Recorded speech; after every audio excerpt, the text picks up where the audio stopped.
All right, first day in pads today. Looking forward to seeing what our guys got today. It's been a while since we tackled anybody live. We won't tackle the whole time. You guys will be here. I forget how many periods, but we'll get you 6 live plays today. So you'll watch those first 6 live today, and it should be a good day. Pat, how much did you enjoy the first day of pads back when you were playing? God, no, I don't remember. Golly, I don't know what I ate for dinner yesterday. You didn't get excited when you strapped them? Of course we did. I mean, it's the same excitement. It's the same excitement. I think our kids would get excited. There'll be nerves. I mean, everybody gets nervous about the first day of pads as well. I mean, there's always nerves, as a head coach, as a player, because it's real contact out there. There's no sport like this. But our guys are prepared. We've practiced the right way as far as just the tempos the last few days, and they're ready for this. I think a lot of times defensive players probably wish they could hit the quarterback. I mean, they go through all summer, they can't touch him. Is this because of Phil and how big he is? Is this maybe one of those years where the defenders are kind of like, nah, I'm okay, I don't need to tackle him? No, I don't think so. They want to hit him because he's not looking. It's a little different. I mean, if I got my back to him, it doesn't matter how big you are, everybody will hit somebody. I always laugh at the DBs when, if they take a shot at a guy with his back turned. It's like, hit him when he's facing you. But, I think that quarterback's got a tough position. He's sitting in that pocket. He's got to be patient. He's got to be looking down the field while he ignores that rush and trusts his pass protection. So I think, anybody that's standing still, you can hit. They don't care how big you are. But we'll stay off the quarterback. We got to do a great job of staying off the quarterback. Historically, your linebackers have really gotten into your first day of pads. I used to hear them talking about it. Who are some of the younger linebackers that you're excited to see get up? You know what? The young guys you still learning. Like Jordan Bass is still learning, but you can watch him burst and run. You're like, holy cow, he's going to be really good. Rasheem Biles, he got some scraps yesterday. He's a little scrappy, so he's I'm sure there's going to be some talk out there when that number 3 group gets out there and gets rolling, I think. So, how about your veteran linebackers, the guys who are going to start? How they look at the Shields and they look good. I mean, Shane Simon, Bengali. I mean, they're what we expect. But with those guys, we expect more details. I mean, it's just like we want you to be better than you were in the spring. There's constant progression there, and if you're not getting better, you're staying the same, and that's not good.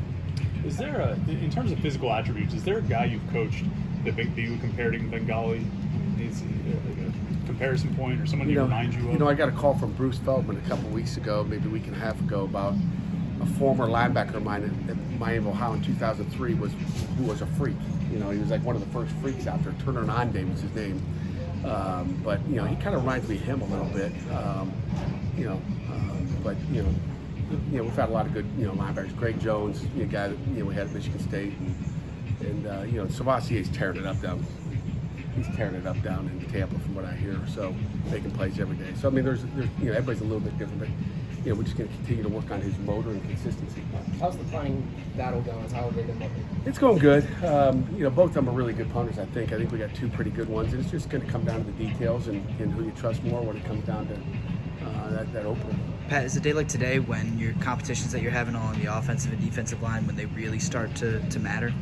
They do. I mean, Saturday in our Jersey scrimmage will really, really matter. Today, I think we got maybe 3 periods that are live, and that might be included the one, so just going to wean into it, not just go crazy. Hey, we can go live today. Just like, I think the NCAA thinks we do that sometimes. Like, they try to limit what you do, but like it would be really smart to go do that today. So we just, want to be able to coach it off the tape, make sure guys got their feet underneath them, and keep our guys healthy. What kind of progress is Derek Davis making? He's making progress every day.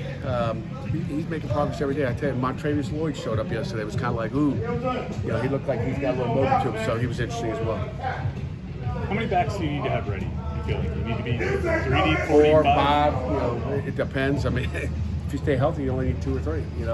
But you never know how that is, so you got to have them all ready to go. Any third team or practice squad guys who kind of like some of the starters. Practice squad. Well, not practice squad, but guys that are further down the depth chart who are kind of like itching at some of the starters or higher guys that you're like looking at for good rivalries that you've seen as far as what you're looking forward to. The Rasheem Biles is interesting. Jordan Bass, both interesting guys just because of their athletic ability, and so those guys are always intriguing. We just got to get them going the right direction. Trying to think in the secondary, Chris Brookins is a guy that you got to keep an eye on. He's smart, and it's just a process for some of those guys. But we got to keep an eye on him as far as special teams go. D-line, I don't really see anybody at this point that, it's a little different. O-line, nobody at this point. Tyray's doing a nice job. And then like I mentioned, Montravis, and then those 4 freshman receivers. I think I've mentioned those guys every day with Zion and Lamar and the other 2.